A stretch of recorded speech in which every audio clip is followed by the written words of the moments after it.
Well, look at Romans 7, verses 2 and 3, where he gives, the Apostle Paul gives an example of why death frees us from the law, okay? And we've been freed from the law because we've died to the law and we live to Christ. And here's an example of how that works. He gives them an example they would all know, verses 2 and 3 of the 7th chapter of Romans. For example, by law, a married woman is bound to her husband as long as he is alive. But if her husband dies, she is released from the law that binds her to him. So then, if she has sexual relations with another man while her husband is still alive, she is called an adulteress. But if her husband dies, she's released from that law and is not an adulteress if she marries another man.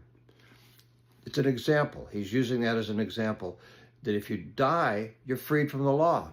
Okay? So, verse 4, and so my brothers and sisters, you also died to the law through the body of Christ, that you might belong to another, to him who was raised from the dead, in order that we might bear fruit for God.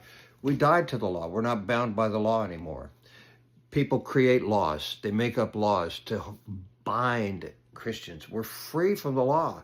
Now we're freed not to sin, but we're freed from the law so that we don't have to keep law to be saved. What saves you is what Jesus paid at the cross. And you died to the law so that you can live for Christ. Hope you subscribe and hit the bell.